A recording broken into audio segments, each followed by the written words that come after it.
That's great. Well, it's a very personal story, Tom.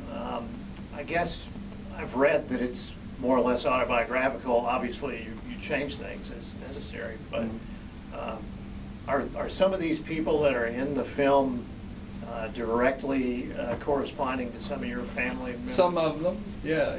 I call it semi-autobiographical.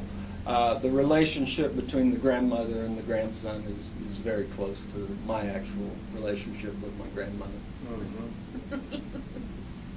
Mm-hmm. Tell us about the casting process, how you found these great actors, these great young actors. Oh boy, you really are full of it. Gabe was already attached. Part of the project was he and I wanted to work together, and he read the script, carried away, and said that he wanted to be in it. He didn't necessarily say he wanted to play the lead. He was thinking about the older brother, and I guess I saw him as a younger, better-looking version of me, and not the He-Man that the older brother was supposed to be.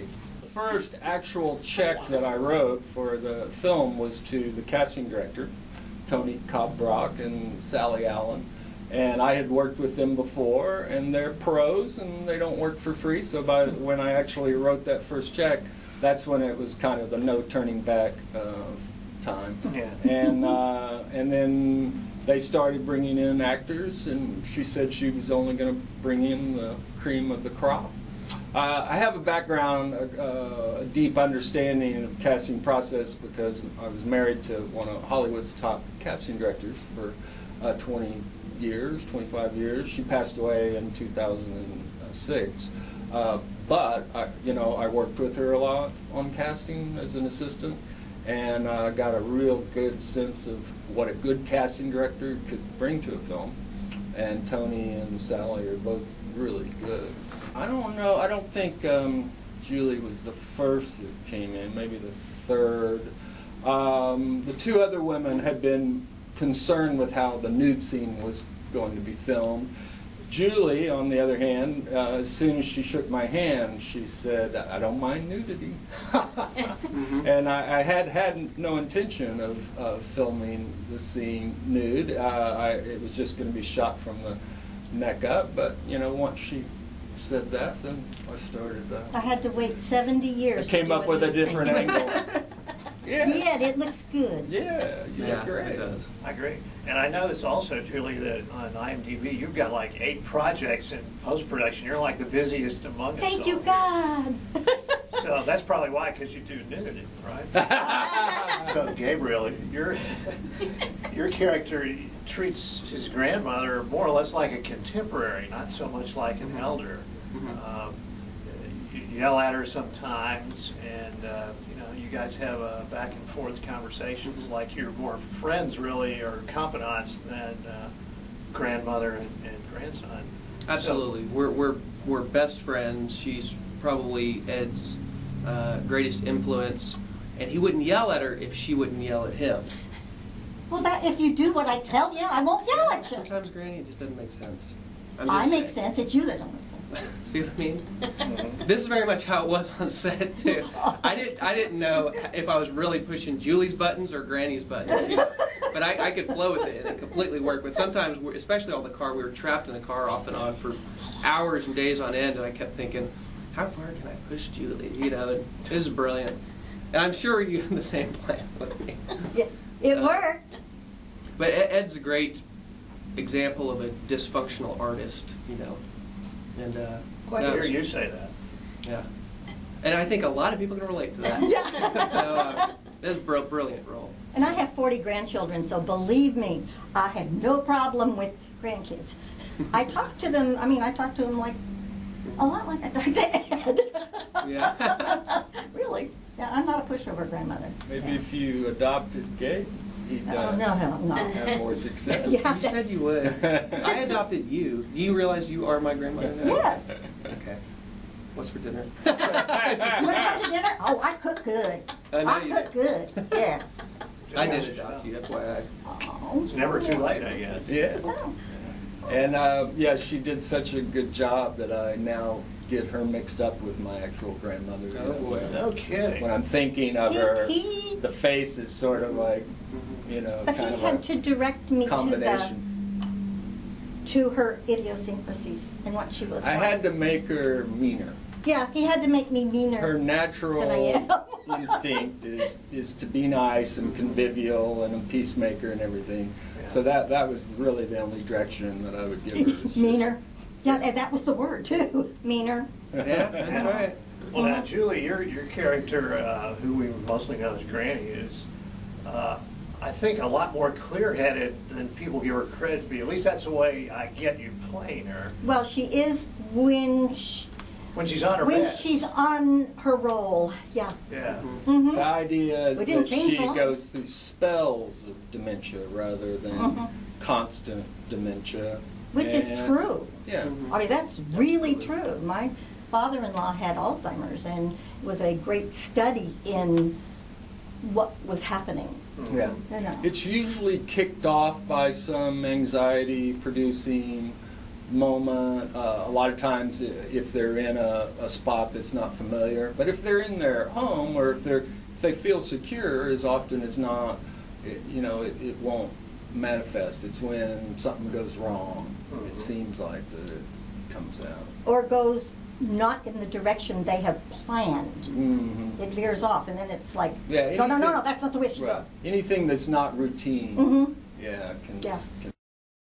I That see it wasn't almost like being on LSD. If you're on an LSD and everything is going fine, then everything's fine. But as soon as something odd happens, like a policeman knocks on the door, Oh, that'll and you do open the door and there's a policeman there. Well, if you weren't on the LSD, you deal with it. If you're on the LSD and a policeman knocks on your door, then suddenly you just go off into What do you want? demented experience, and I think it's like that.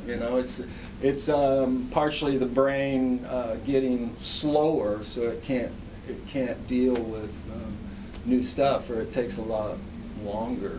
For the Yeah, brain the to catch impulses up. they're not, Firing. they're not It's chiming fast, yeah. like they should, and they're not making that connection. So basically, you're saying if we wanted a preview of Senility, we should just drop some acid. Well, yeah, I think so. I think part of what happens is that there's that thin divide between the subconscious, which is massive, and the conscious brain, which is like a little pea above the massive ocean. And there's this dividing line that's tenuous. And frail and thin, and when you Blur get that line. Alzheimer's or whatever, literally it starts poking holes in the brain, and I think what's happening is that the unconscious just starts erupting into the conscious life, and so all those filters Go away. in that veil, that thin veil, the filters start breaking down to where you're just getting raw data from the world at large, and it's just too much to deal with. It's just, kind of the concept is if you could see reality as it really is, you'd be driven mad. That's some philosophical thing I heard one time, and I think that's part of what's going on with both, insanity in general. And in this case, Alzheimer's is just sort of insanity caused by this particular syndrome of the brain, being dissolved. Now, late in the film, there's a very cathartic episode, and what sets it off is a fist fight. I love that scene. Yeah, and your character doesn't fare very well, Gabriel, as I recall, but I'm a lover, not a fighter. that's right. But, so is there something to that people have to get down and dirty and family members have to get back to the nitty-gritty in order to reconnect? Well, I do feel like that there's a need to hit bottom a lot of times in any sort of dysfunctional relationship or dysfunctional relationship with yourself. Say you have a problem with alcohol or whatever. Yes. It's when you actually end up in the street, thrown out in the street with no friends left, that you have that come to Jesus, Mhm. moment. You have to reevaluate. Yeah. Yeah. So, did Brian Massey actually have a cold during filming, or was that part of the plot? No, that's did you work around that? That's really funny because when Brian showed up at the audition, I don't think you wouldn't even shake his hand, remember? Because he was Tom wouldn't shake the actor's hand because he was concerned that he actually really did have a cold. Yeah. But Brian is just so brilliant. He commits so much to these Oh, characters yes. that, I mean, Love working with him. Yeah, no, he was perfectly healthy. That's amazing, because he had like a snot string. Yes, we know. Yeah. Oh, yeah, people love that, Yeah. that too, yeah. And now that, I think, just came from method acting. It did, He it got came himself actually as of that time. all Mhm. worked up. He's a very physical person, and also very, what's the word, adept at using his body. He's been Mhm. making movies since he was 15. He's made 20 odd, not weird, but I'm Not not that exactly kind. sure Well- how many, but there's 20 feature-length films that he has made. They're all the same thing. They're fist fights, shootouts, car chases, and then talking in between. And they're all totally incomprehensible. He calls them craptastic. And Well, I've done a couple with him. but And they're anyway, he has done so much physical work since he was a kid, directing himself and whatnot, that he really does have control. And he sings and dances and Yeah, can he's a whole basically triple do threat. anything. And that's the problem with directing him, is that he can do so many things. He's always wanting to cram in more stuff, so you have to just kind of edit him, Pull him out. pull some of it Pull out. him out. Anyway, so how did the people of Glen Rose take to the film when you showed it down?